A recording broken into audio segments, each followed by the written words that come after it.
Disney Channel, home of Hannah Montana, Wizards of Waverly Place, and whatever this is. Shake It Up, it actually rocked. But you remember Teddy from Good Luck Charlie? That's Bridgit Mendler, and she dropped this banger too. Yeah, you've heard it. So she casually just disappeared after all that and runs a space company now. Her story's insane, so we ought to get smart about this Disney Channel to space nonsense.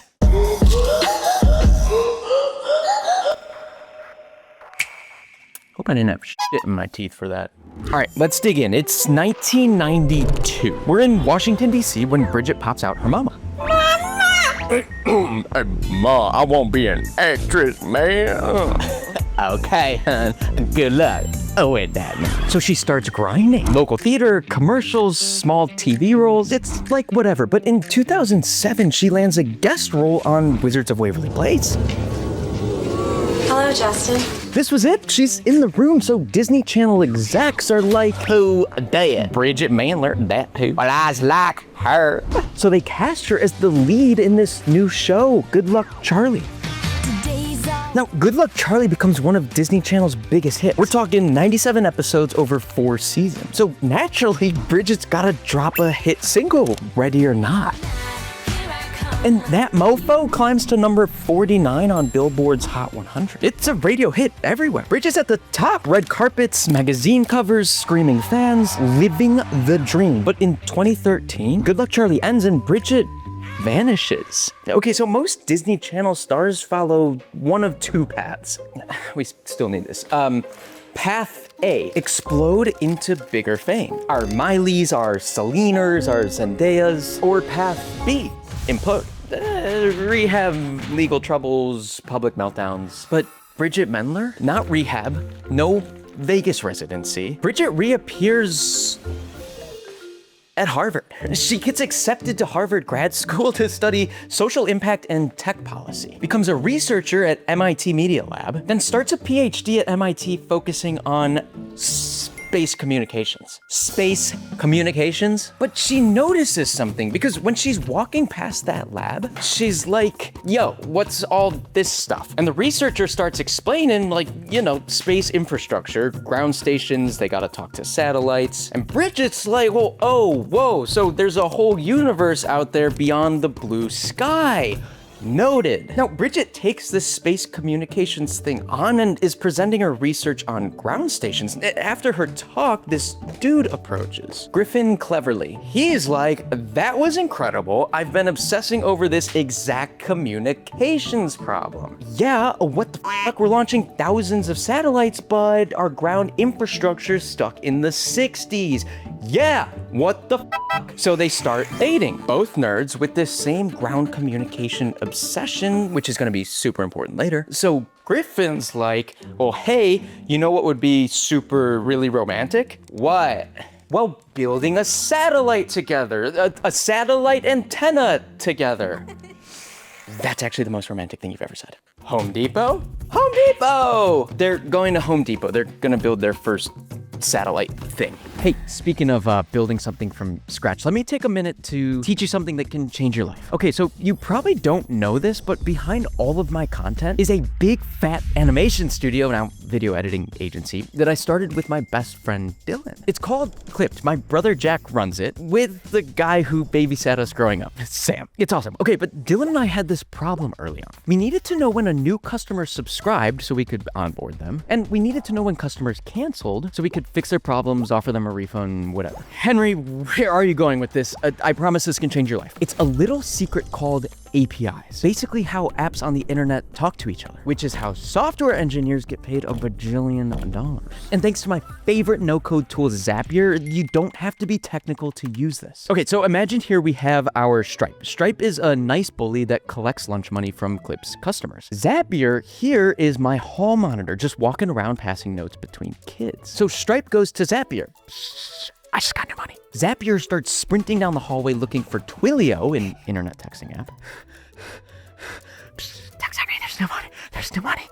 And bing, I get a text from Twilio that there's a new customer. This is how software engineers do things. And you can too. It doesn't require code. You just go into Zapier, set this trigger anytime a new customer subscribes on Stripe, then I tell it to take an action. In this case, send an SMS to my phone number with this message. And boom, technology unlocked. You should try Zapier out for a whole bunch of things you can automate in email, calendar, Slack, Shopify, anything. Use the link here, also in the description. All right, back to Bridget and Griffin's Home Depot adventure. Okay, before we see what these two are gonna build, we need to actually understand the problem Bridget and Griffin are trying to solve. Because Bridget would say, we help satellite companies send data. Global connectivity with space is an important underpinning is activated to both pick up signal, being able to industrialize the space economy.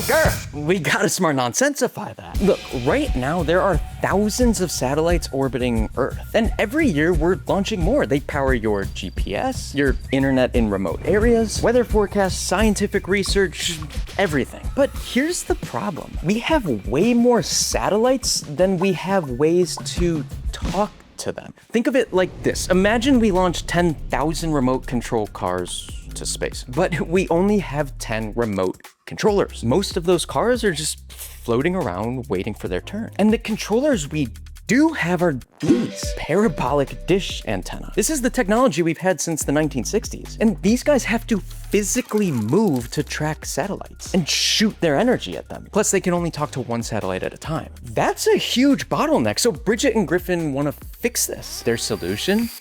Boom. I had to stand up, I'm so excited. Phased array antennas. So instead of one big dish, it's a flat surface with thousands of tiny antennas. Antennae? Antennae. Each one can be electronically controlled. It can steer its beam instantly, no moving parts. It's like the difference between turning your whole body to look at something versus just moving your eyes.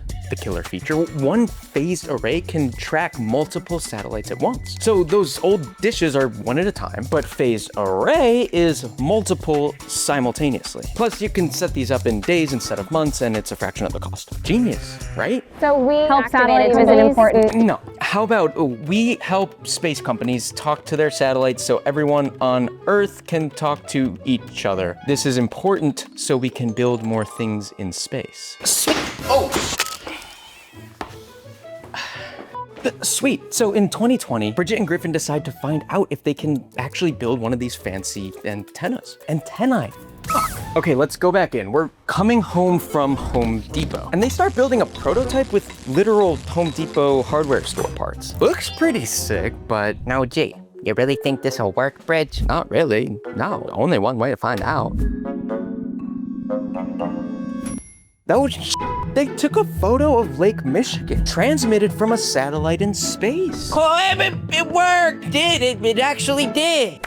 Griff, I mean, we could actually solve this thing that Henry took so much time to explain up top. Ready or not, here I come. Solve what? The ground station communication remote control car problem. We could build a company. You want to start a space company? I want to start a space company. So they do. Northwood Space.io. Now it's 2024. We're meeting with some venture capitalists to see if we can get money. So, you're a Disney Channel actress? Well, I have a law degree from Harvard, a PhD from MIT in space communications, and a working prototype that successfully contacted a satellite from my garage. Also, yeah, I was on Disney Channel. Ooh, how much you need?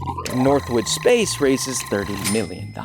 Led by Andreessen Horowitz, then founders fund Peter Thiel tacks on as well. Bridget and Griffin build out a 35,000 square foot factory in Torrance, California. They're hiring engineers, building manufacturing lines, and now they need to prove this thing actually works in the real world, not their garage. And so here's the thing, and Bridget talks about this. Stay up.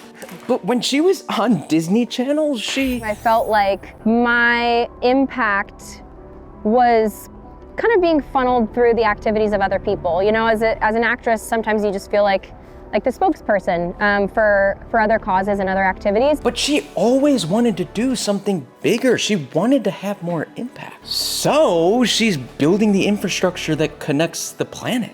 Oh, and she's also 32, which means that this story is just getting started. Not bad for a Disney Channel star.